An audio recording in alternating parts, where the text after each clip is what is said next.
Morning, brothers and sisters, back for another video.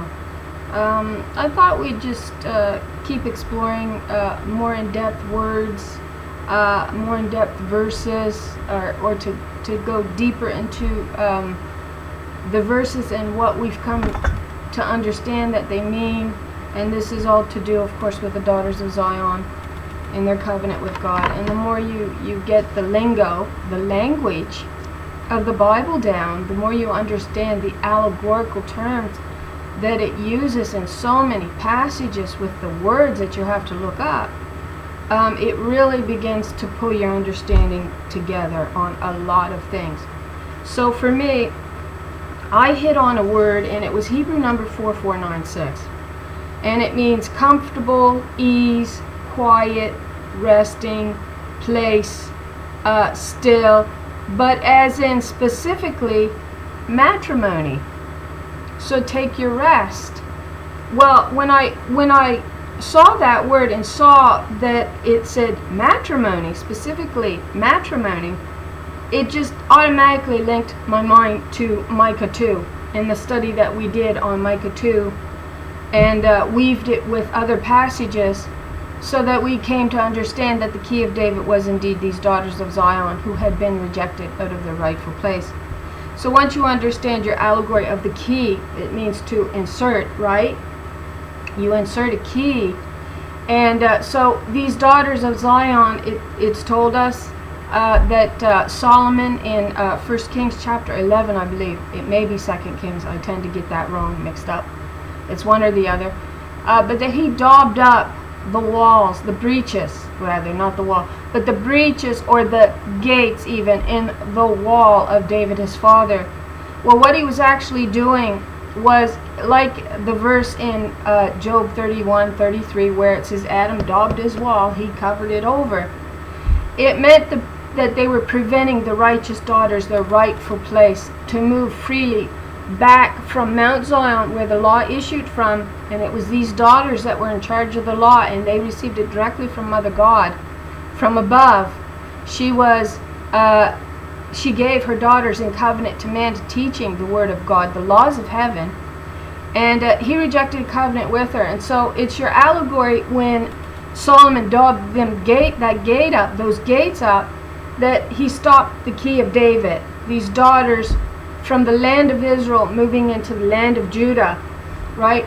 And so we're all actually looking at two lands in allegory, one that was denied and one that built himself up with thick clay, which is your allegory again to what Solomon did when he daubed the wall up and denied the key of David, these daughters of Zion, their rightful place. And so that is why the 10 tribes of Israel is actually still lost out into the lands of the Gentiles. They were actually representing your Azazel goat. They're your scapegoat. There's womankind has been scapegoated for the blame of everything, but that was by design. It was done, and we're told why it was done, because in Romans 11 it says, if the casting away of them be the reconciling of the world. So we're told it was to reconcile the entire world back. So that was man, to reconcile man back to her, to the righteous daughters that she gave in covenant. Because by rejecting her righteous daughters, you reject mother. That's why we don't even know her. Because then the men put the law in their own hands by receiving a covenant with the harlot spirit, and they begin to write these laws that begins to subjugate the righteous daughters. And so we're going to explore that a little bit more. And we do that through words, understanding the true meaning of the words, and you do it in the context that it's given you in.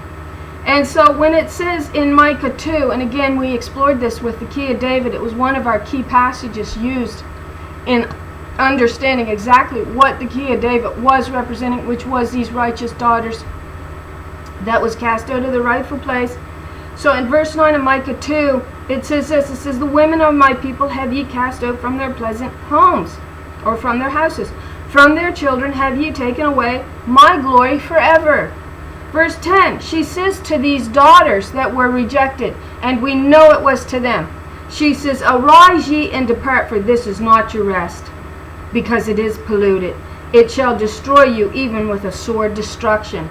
So she says to the daughters, this is not your rest, this is not where you will be married. Now, that's interesting. Once we get our allegory on the word rest there, it means matrimony, to be married to. So the men of the land did not want a covenant with these righteous daughters. All right? They are seen tearing their houses down, right? What does it say? In, is it in this chapter? Yeah, it's in this chapter.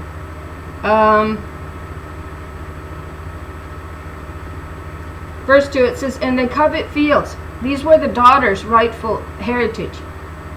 And take them by violence. They were oppressing them through violence and houses and take them away. So they oppress a man, it says, no, a woman. It's the women that they were oppressing. And her house, even a woman and her heritage. So they were taking away their rightful place in the land. They were actually suppressing them through the law.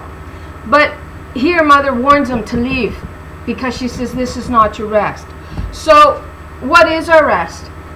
Well, Christ is our rest. He's the new heavens. Man tends to represent the body. That's your allegory. He represents your new tabernacle, your new body that you will dwell in, but she is the new spirit that governs that body. And so by that spirit being born out in the lands of the Gentiles, and where do we kind of get that allegory? Well, we get that in Isaiah. So we'll go there right briefly. I'm just going to talk this through. So if it's screwed up, forgive me. I'm feeling a bit weary today. So in 29, I believe it's 29, what does it say? It says,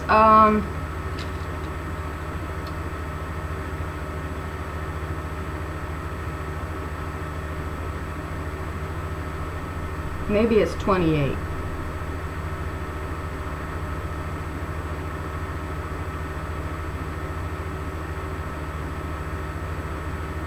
Yeah, it may be 28 that I'm thinking of. Yeah, I'm starting to think it is 28. She says this,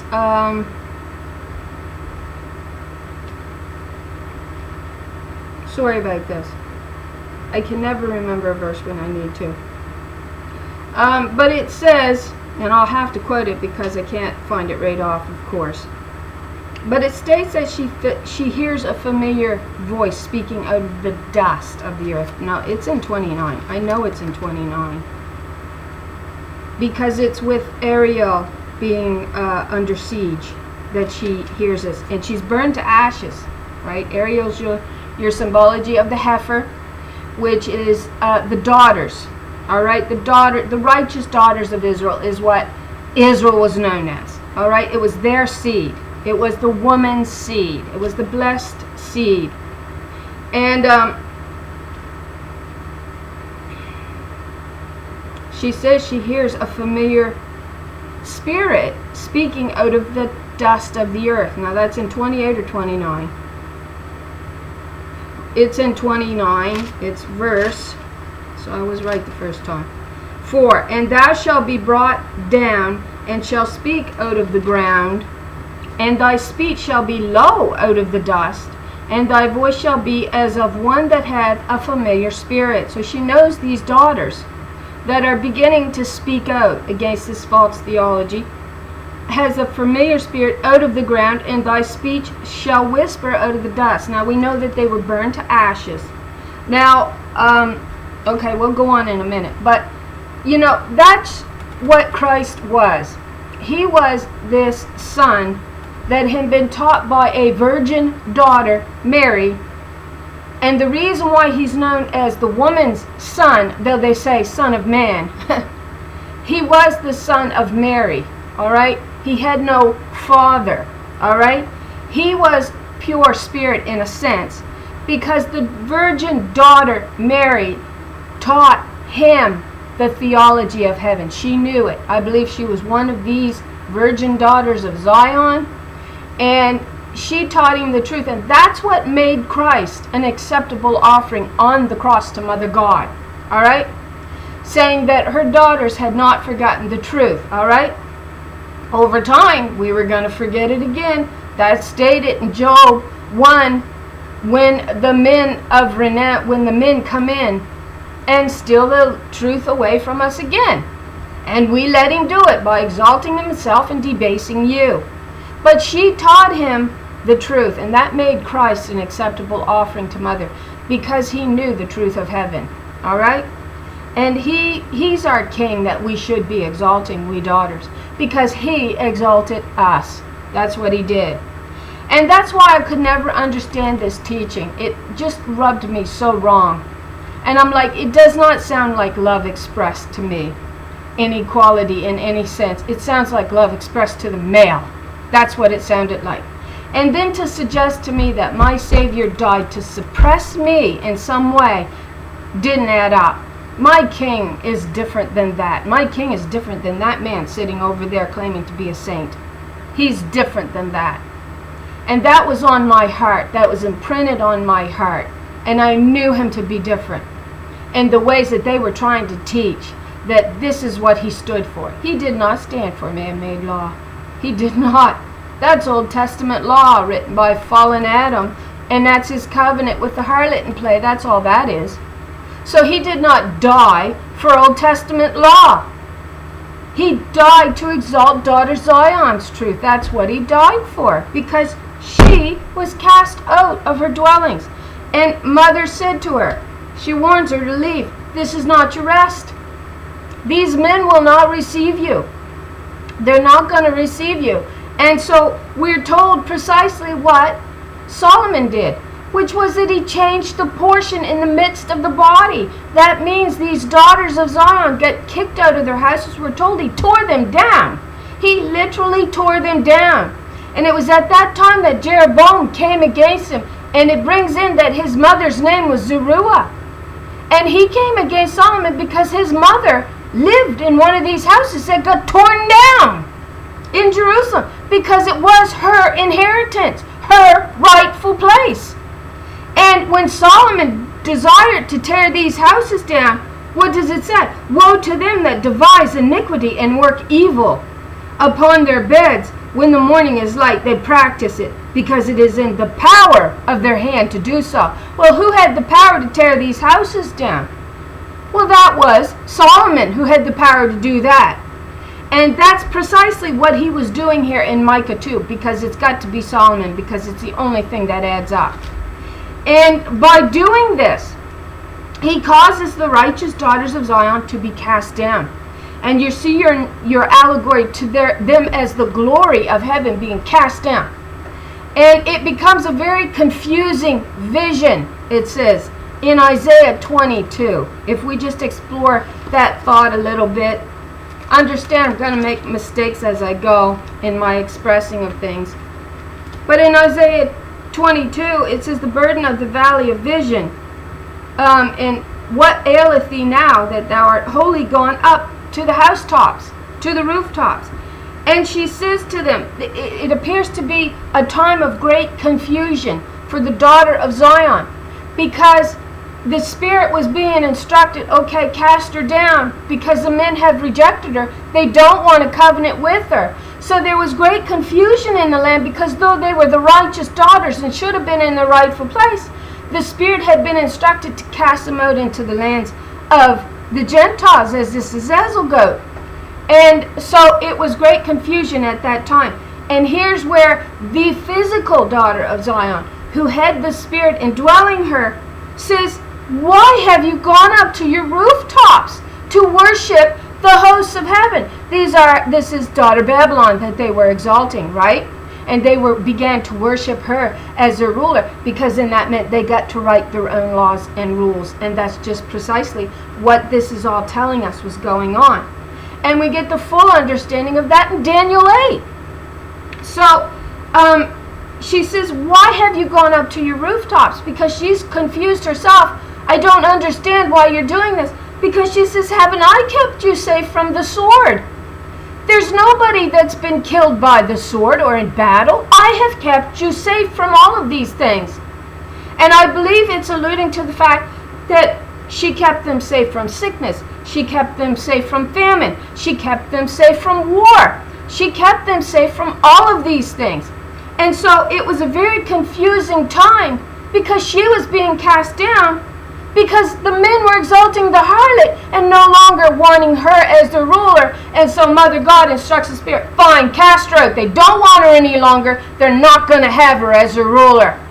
And so she becomes a sacrifice unto Mother, where she's cast out into the lands of the Gentiles. And there we hear her speaking out of the earth, out of the dust, as a familiar spirit that Mother knows. All right? She's reborn out there in the lands of the Gentiles, which we're told that is where the 10 tribes of Israel was cast, which again is an allegory to the stone in Daniel chapter 2 that smashes the 10 toes of that false male image, a king image. That is not your ruler. And we've been instructed that. We've hit at that and hit at that. But here we see great confusion. Okay, it's called the Valley of Vision, but it's a very confusing time because they're just so confused about what is going on here. We have kept you safe and you don't want us anymore? You want war, you want famine, you want death, you want sickness? This is what you want when you cast us out, she said. And so there was a great amount of confusion on this physical daughter of Zion when the Spirit had to literally come against them and say, I'm not allowed to inhabit you anymore because the men have cast you out. They don't want you as a ruler. They want the harlot. And this is why we see in Daniel, we'll go to Daniel 8 to get this understanding fleshed out, because this is what it's telling us in Daniel 8 when you get your allegory in full. So in Daniel 8, what does it say?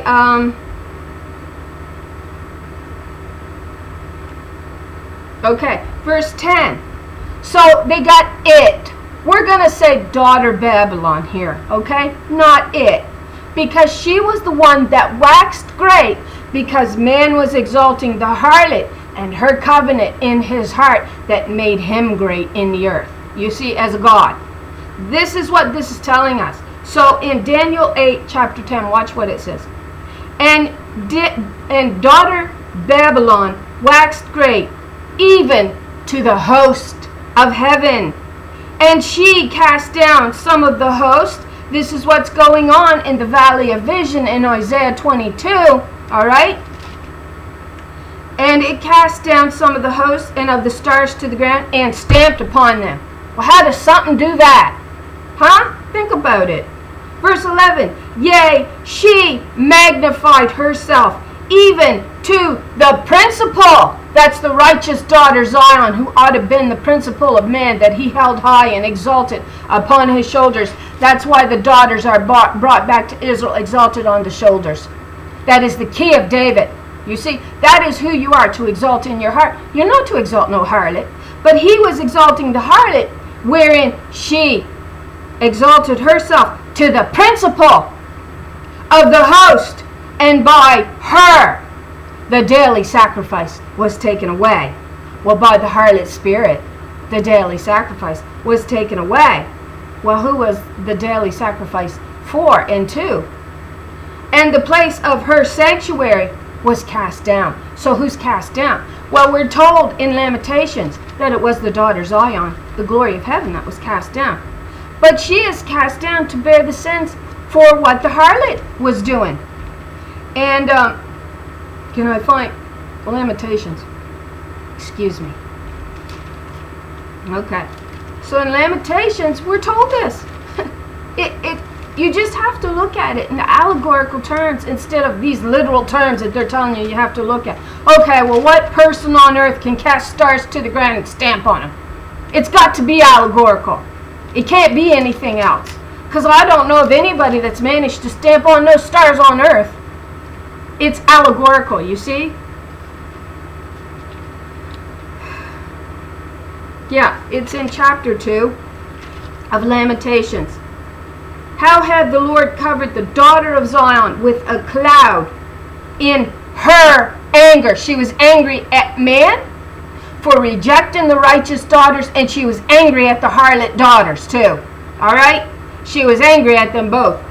But who took the fall? Well, she got cast down. The glory that man should have been exalting got cast down because he no longer wanted her as his ruler.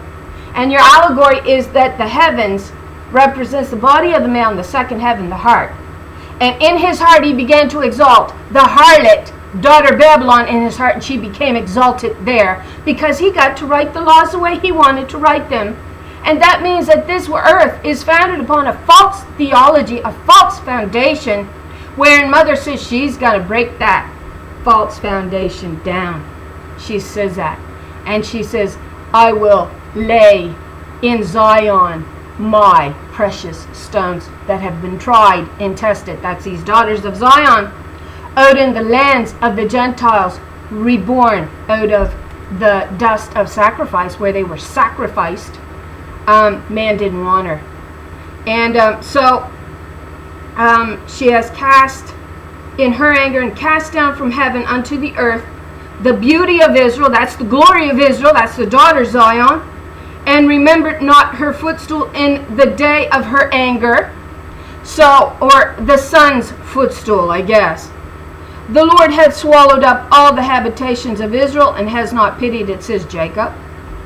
She hath thrown down in her wrath the strongholds of the daughter of Judah, it says. She hath brought them down to the ground. She has polluted the kingdom and the princes thereof. She has cut off in her fierce anger all the horn. That again is an allegory to your glory, to what you exalt is your horn, all right, of Israel. She hath drawn back her right hand from before the enemy. She has drawn it back. You often see Freemasons tuck their right hand in their coat pocket. That's what they do. They're trying to keep her suppressed. But Mother says she has drawn her right hand back. She did it for a reason. And we're told that reason was to reconcile the nations back to her, the son back to her, so that her daughter would be exalted. And that is precisely what Christ died. Not for this fallen theology where a he, which is what made the kingdom base to begin with, these daughters base, was the teaching of Baal's religion, wherein he got to exalt himself and debase you. And I know this to be true. I've heard men pray around the supper table many times. And even though I've told that this is how it is, they say, Father, we gather to you, Father, and we thank you for sending your only begotten Son, the Lord Jesus. Bye-bye. You think that theology don't tickle his ears, and here we daughters are sitting around the table looking at you in the face, and you have no issues debasing us by teaching a triple male Godhead and saying she has no part in this covenant? Oh, wrong about that. That's what you're exalting in your heart every time you pray that prayer. The way you pray it, oh, it's honey on your tongue. It tickles your ears. But it says it's cobra's venom in your stomach. That's alluded to as wormwood, as being your law that poisoned your waters. Your fountain is your wife. You poisoned her. And that gets us back to Habakkuk 2:15 and 16, where he put drink to her lips and made her drunk on his false doctrine, so he could expose her, make her his harlot. But it says, my cup is going to turn back into her right hand. That means it's going to come back to the daughter of Zion. It's going to be filled full of truth. And it says, shameful spewing shall be on your covenant, shall be on your foreskin. And that takes us back to why Abraham agreed to circumcision. He would cut away that foreskin, which was the representation of a covenant with the harlot spirit, wherein he got to exalt himself through these teachings that are man-made, and they are oppressive to the nations. Look at the world. We are all oppressed through this teaching. It is wrong. It is not from God. It is hateful. It is oppressive. It does no good for us. But when you put the righteous daughters back where they belong, you are promised eternal life through their teachings, through their water. They're the fountain. And so here she's cast down, right? For right hand before the enemy, and be burned. She burned against Israel like a flaming fire which devoureth round about. So you see that it was the daughter Zion cast down. We're told that in Lamentations 2. And in Daniel 8, it continues on.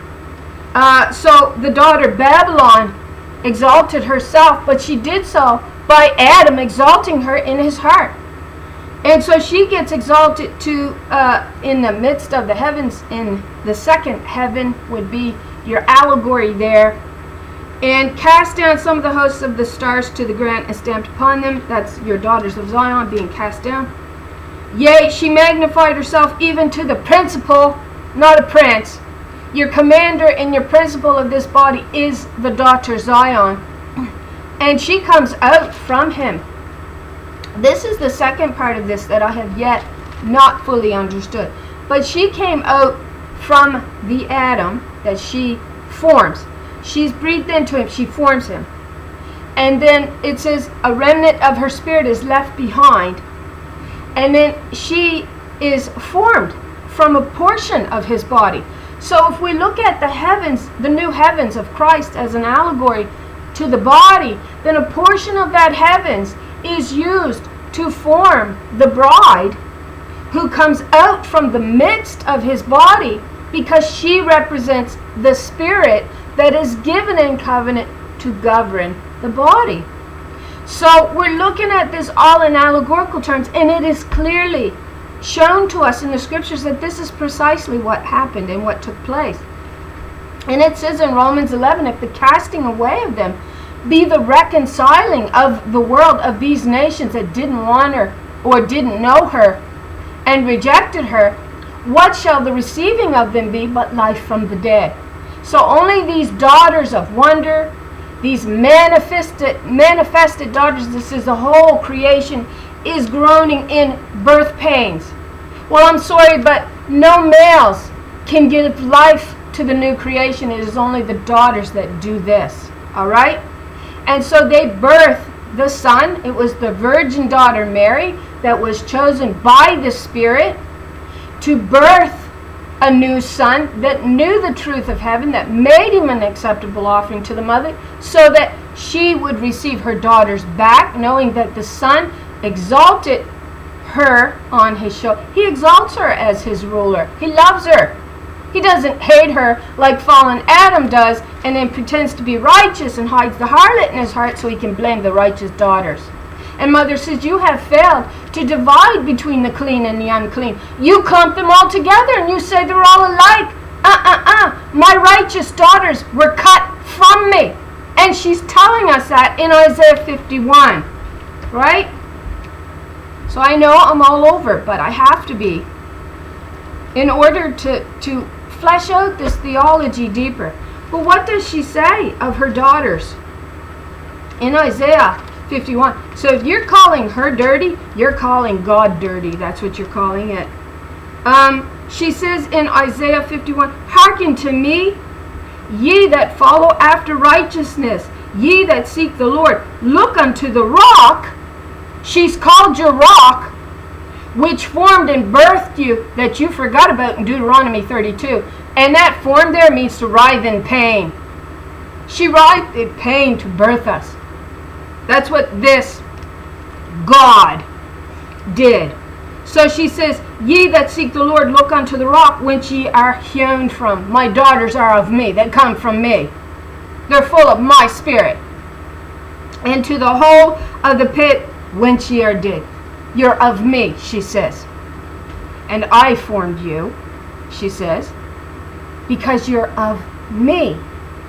And where do you get that understanding that it's a she? Well, you get it in Deuteronomy 32. Your rock, which is also your shepherdess of Israel, out of Joseph's blessings, which is your birthright holder. The birthright don't belong to no man, it belongs to a woman. That's part of this lying theology, so that you'll keep your head down. To pick your head up means that you will be restored. And mother promises to her daughters, to the heifer, to the she-goat, to the ram, to the turtle dove, and to the pigeon in the Abrahamic-Sarah covenant in Genesis 15:9. These are all allegories that we have studied. So in Deuteronomy 32, verse, let's find it here. In verse 18, of the rock that begat thee thou art unmindful of, and hast forgotten the God that formed thee. And when you look the word up, begotten, have begat, it means birth. Well, guess who births? Men don't birth. I've never seen a man birth yet, though they've tried to make it happen. It is the daughters that birth, so it's a female in reference here. And to formed here means to writhe in pain. Well, that's what we do when we give birth to children. That's what the woman does. And what does she say? She says, you forgot all about me. You turned your back on me. And the daughters did after the sons refused their truth of heaven and then put strong drink to their lips and caused them to drink of the lying theology that this world came to be founded upon, which is why we're where we are. Which is why we're in the mess we're in. They will not exalt the righteous daughters and her teachings. They want to continue to exalt themselves. They want to continue to exalt a he. Deuteronomy 4, God says, you saw no image of me, make no image of me. You make no male, you make no female. And yet here we have a he, and they are images. They are idols, and they are everywhere. And you can say, no, they're not. Mother God's a fair God. She's not a God of various rates. That's why she was fair. And she said, you make no image. And lo and behold, this false foundation saw fit to create a he. Now, who do you think did that? It was these sons of Baal, these sons of Belial, who wanted to be exalted as gods in the earth and wanted to treat their sisters as doormats, as subservient to them. And this is the teachings that we have. You can't see that? Daniel 8. Let's keep reading, sorry. Yea, she magnified herself even to the principal of the host, this harlot did, to the righteous daughter. And by her the daily sacrifice was taken away. So man teaching himself what he would remove. I believe the daily sacrifice to mother was removed. That's what I believe. They took it away from her and they gave it to a male to exalt the harlot. That's what that's all about. Which meant exalting himself. You understand the allegory here. And the place of her sanctuary was cast down. And so we see that sanctuary where these daughters of Zion, which is known as the congregation of the Lord, actually met with her, it looks like. And we see the men welding axes, like men in a forest, it says in Psalm 74. And they cut these wonderful daughters down, is what they did. That's your allegory there. And they're likened to the trees of Lebanon. They welded axe and they cut them down. They did not want a covenant with them. And so the sanctuary was cast down, and an host was given her, daughter Babylon, against the daily sacrifice. So your sacrifice to mother was no longer remembered in the land. We forgot who we were. We're her daughters because we teach her truth. We don't teach his truth, which are lies. And we get that allegory to Song of Songs 1:8. She says, do not look upon me, because the sun has looked upon me and made me black. That means to be without the doctrine of truth. That's what it means. And she says, they made me the keeper of the vineyard, but my own I have not kept. So she's not teaching mother's theology. She's teaching them the lies of what man told her to teach. Because he came to exalt the harlot in his heart, and that harlot will teach what is going to exalt him. Tickle, tickle, boys. That's what a harlot does, tickles his ears. But it's poisoning him, and it's killing us. It's wiping us off this planet. Look at the law. And that law has caused us to fall. Look at the planet. And so it was cast down, and an host was given her against daily sacrifice by reason of transgression. Well, who was we told was in transgression? Hosea 6:7. But like Adam, they have broken the covenant. They were unfaithful to me there. It is evidence that it was the male that broke the covenant from passages such as Galatians 4:24. And what does it tell us in 4:24? These two women are an allegory to two covenants. One that Hagar, the laws that come from Mount Sinai, keeps her under bondage. his bondage.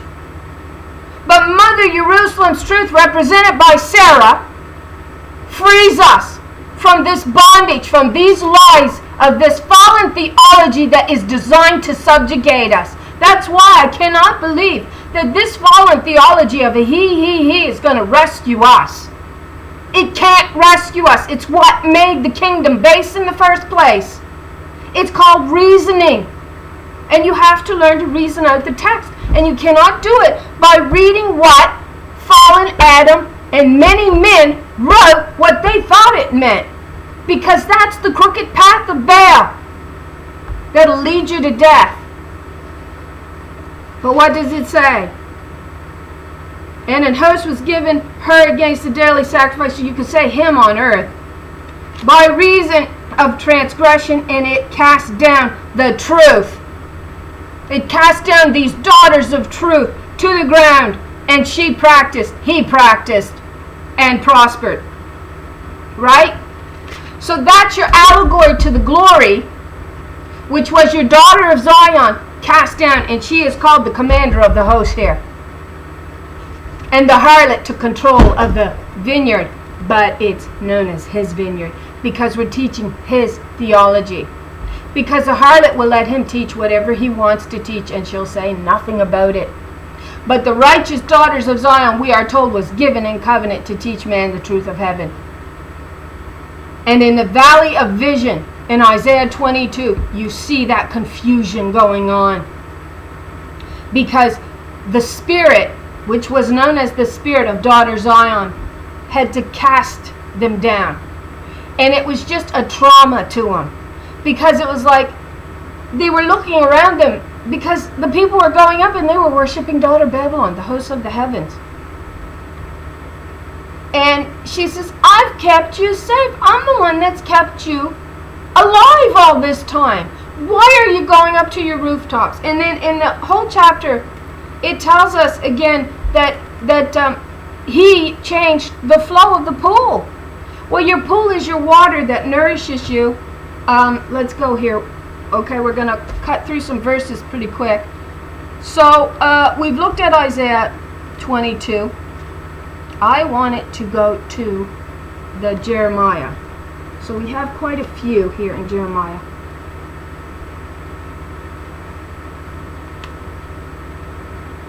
Okay.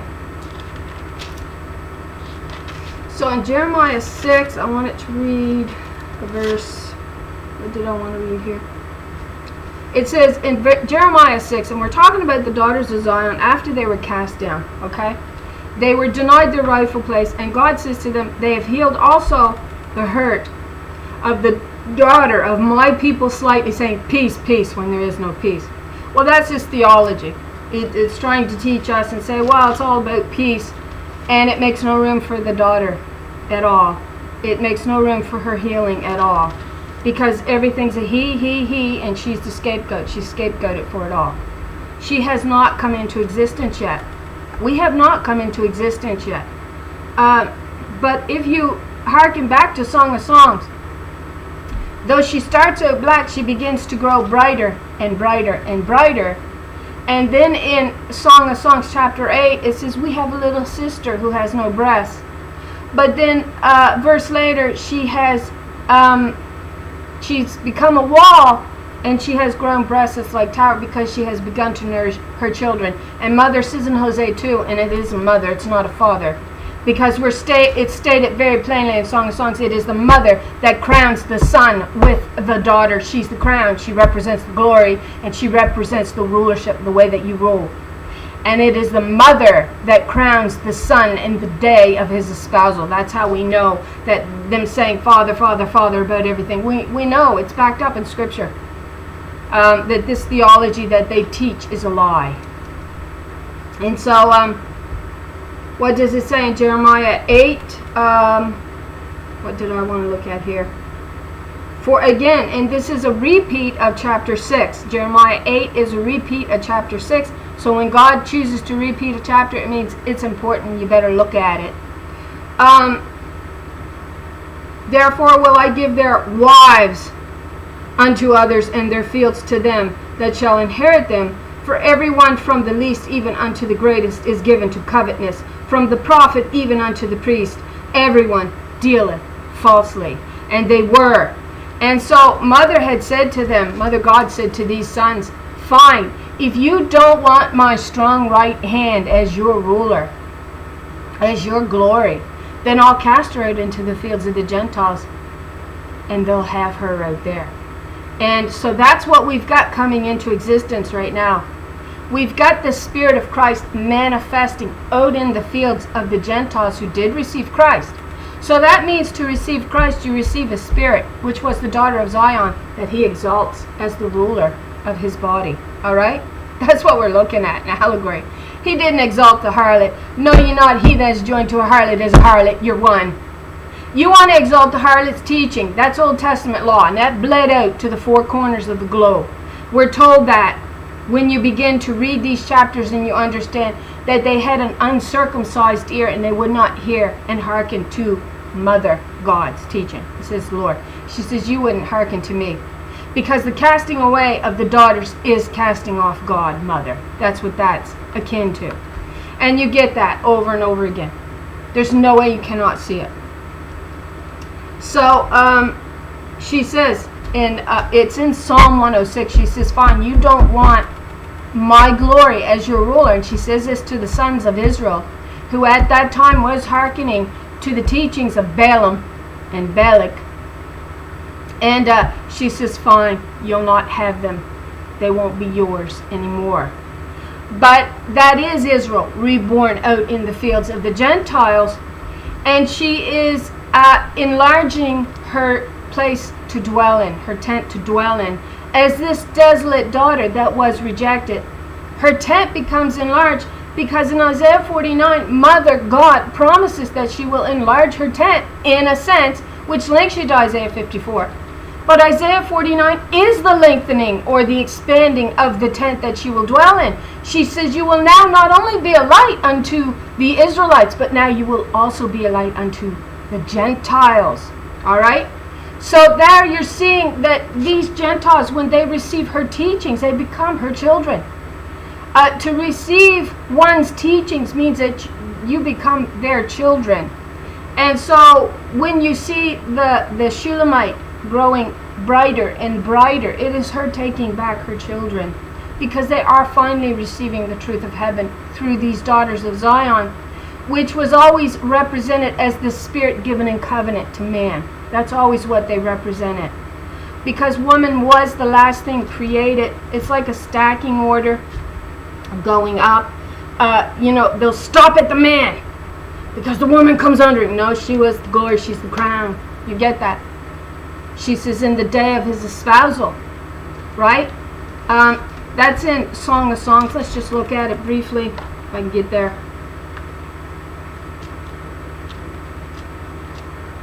So, we're just understanding the allegory here. I believe it's in chapter 3. I might be wrong.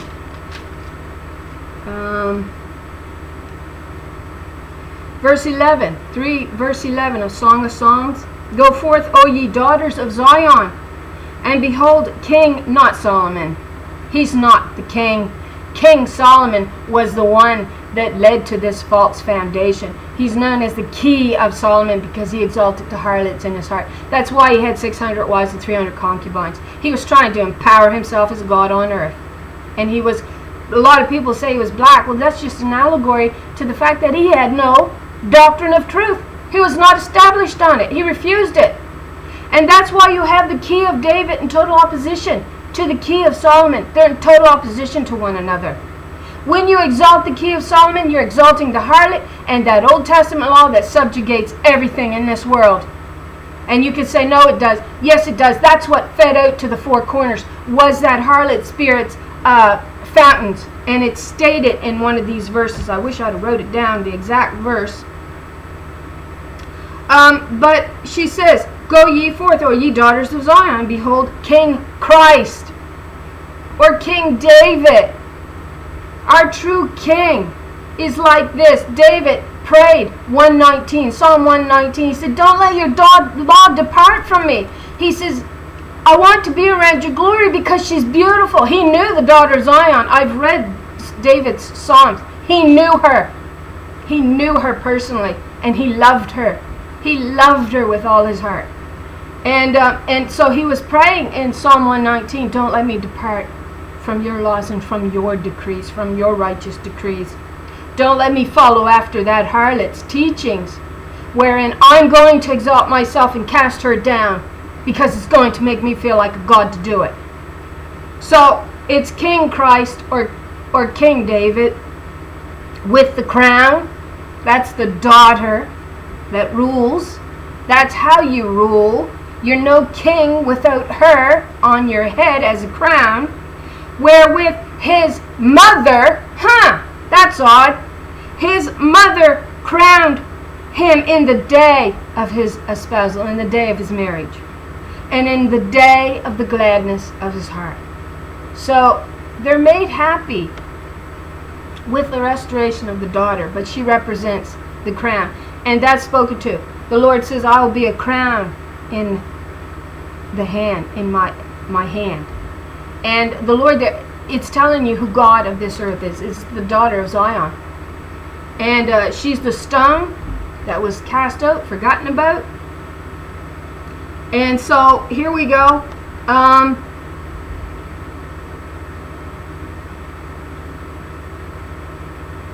Okay, so we're in verse 9.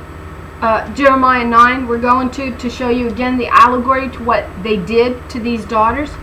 Thus saith the Lord of hosts, consider ye and call for the mourning women. That's your cunning women. That's these daughters of Zion. Just look up cunning women on Wikipedia. It's a very interesting read.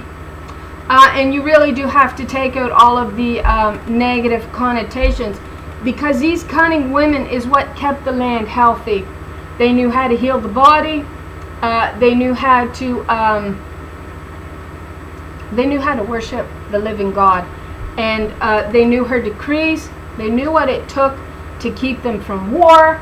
They knew what it took to keep them at peace. They knew what it took to keep them fed and healthy. And so it was these cunning women, and another word for them would be these daughters of Zion. They were often your older women, your wiser women. That's why you have Zeruiah when Jeroboam come against King Solomon. He was tearing down these houses. He was tearing down their rightful place, is what he was doing. And they were also represented with mantles. They wore mantles. Now I was given a word that the mantle that the daughter Zion sold was purple. It was a purple-red color, the color of her mantle that she sold in Zephaniah 11, chapter 7. Now, I've talked about this in another video. Don't know which one, but it's there somewhere. And she says, fine, because mother told her, if they don't want you as their ruler, as their glory, and they're going to receive the devices of a wicked shepherd, then go sell your mantle to them. Fine. They're going to cast you off anyway. They don't want you. So go sell your mantle. And that mantle represented her right to rule this body. And so she takes it to the high priest, I believe, and they give her a goodly price. Go look the word up for goodly there, $145, it's mantle. And I was given last week the color purple. And I was led to it through the name Lydia. And it means a seller of purple and red. And so she sold this robe, and it was valued at a goodly price, which was 30 pieces of silver. And then the way she takes that mantle back is through Christ, who was valued at 30 pieces of silver. So it's showing you that she was being given back her mantle, her right to govern the body, and she did so. She took that right back. We take that right back through our Christ, through our King, through we know who he was. I love him because I know who he was. My heart was telling me he's not who they're telling me he is. I know him better than they do. You've got men wanting to exalt men, and they're trying to teach me a Christ is just like they are, fallen. Well, he's not. And I won't teach a lie. I'm not going to teach a lie. God says, I'll write the truth on your heart. No reason. What is your heart telling you the love of Christ ought to look like? It doesn't look like what they've taught me it looks like. Because I always felt debased under that love. And love does not make you feel less. It does not. And so I never believed it as truth. Deep in my heart, deep in my soul, there was something wrong.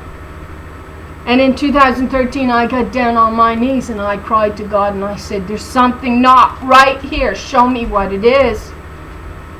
And the Spirit showed me. She showed me that truth. So, I wish I could find the verse where it says they have circumcised ears. They won't listen to the truth. So, there's another passage. It's in, I wanted to just do this allegory quick, and I'm running out of time now. But in Jeremiah 6, what does it say in verse 22? It says this. It says, Thus saith the Lord, Behold, a people cometh from the north country. North country, let's remember that. North country. And a great nation shall be raised from the sides of the earth. So what's the sides of the earth? When you think of the sides of the earth, you think of the four corners, the four sides, not the corners, but the four sides, right? So it says the sides of the earth. And it's a nation that comes from the north. Well, I live in the north. I come from North Country. But I don't think that that's what it's alluding to. This is what I think it's alluding to. Let's go to Isaiah. Okay, let's find the book of Isaiah, which is, we want to look at chapter 14. All right? Now maybe some of you can follow me on this, where I'm going with this. But watch what it says here. And this is what the harlot Babylon says in verse 13. And this takes you back to the casting down of the stars, the hosts of heaven, that we just looked at in Daniel 8. This is what she says here in Isaiah 14, verse 13. For thou hast said in thine heart, I will ascend into heaven. Now who are we told ascended into heaven? It was daughter Babylon, the harlot that man exalts in his heart so he can rule himself. That's what that is. I will exalt my throne above the stars of God. Well, this is what the harlot daughter Babylon did because of what man did. He exalts her in his heart so he can exalt himself. That's how she got exalted there. I will sit up, what does she say here? I will sit also upon the mount of the congregation. Who did we determine the congregation of the Lord was? It was these daughters of Zion, that the great spirit of Mother God inhabited in a very powerful way. And she says what? I will sit also upon the mount of the congregation in the sides of the, where? North. So this appears that this is where God, which is known as these daughters of Zion, with the daughter of Zion, known as God of this earth, that they were on the north side of Mount Zion, is what it looks like, I think. Now, I'm still looking at Bashan, because that's in Israel, right? And Israel is your female, and Judah is your male. So Zion is in Judah, but then you still have Bashan to be reckoned with. So we're still looking and trying to discover what that fully means. Bashan, the Mount of Bashan.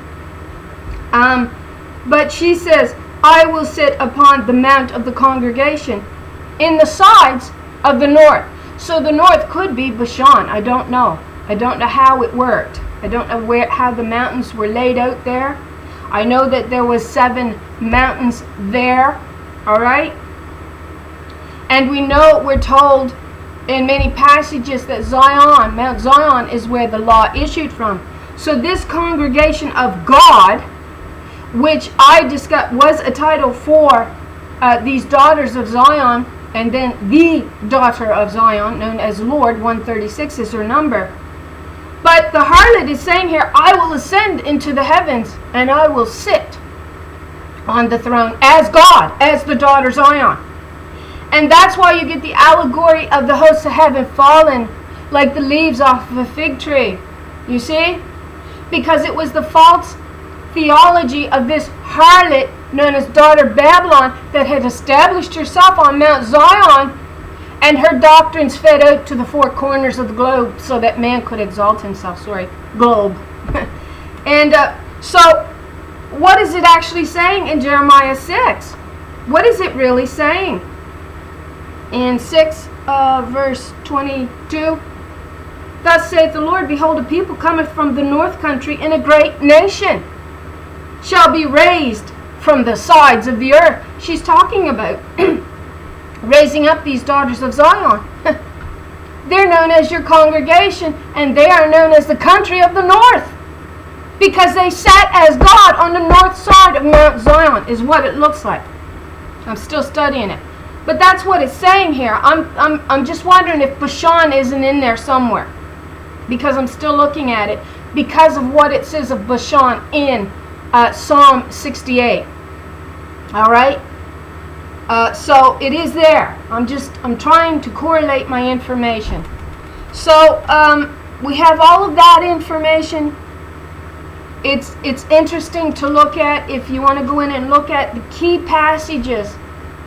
When I was looking at the key of David, how you get your understanding that we are looking at the key of David as the daughters of Zion that passed back and forth through these gates in the wall of David, which then we see Adam, he daubs his wall up. In Job 31:33, he's daubing in the lie. And that's what Solomon did in Allegory. He walled up the breaches, it says, in David, his father's wall. And what did he do? He took unto him many harlots, what you'd call harlots, from the surrounding Adamic nations, because they did not teach well, actually it says he put the wine, the drink to their lips, and he taught them the truth he wanted, the lies that he wanted taught as truth. That's what it says. And he made them his harlot. That means the teachers of lies. And that's why you get that allegory to in Song of Songs 1, chapter 6. My own vineyard I have neglected. It's time we started watering our vineyard, ladies. It's time we took them back, because we've taught his lies for far too long. Where has it gotten us? Look at this world. We are supposed to represent our beloved and the truths that he died for.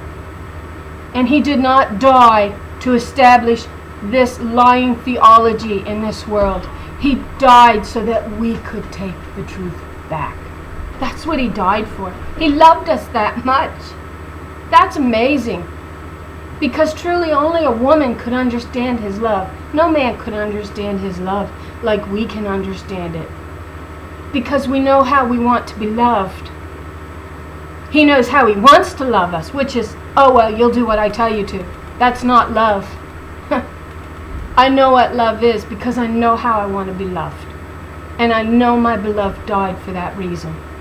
So, there's our video. There was other things I wanted to explore in that, but I am running out of time. You get an allusion to the land in Isaiah 62:4. Okay? That would be interesting to look at maybe in a future video. If not, you can go look at it yourself and see what you come away with. Understand, they change genders a lot. They do that a lot in these scriptures in order to make their fallen theology work. And that's why the key of David is so important to understand. Because we get to take it back. We get to take the truth back for our beloved. At least he's mine, the way I know him. Thanks for watching my video. Love my brothers and sisters, and I hope you all have a really nice day. Thanks.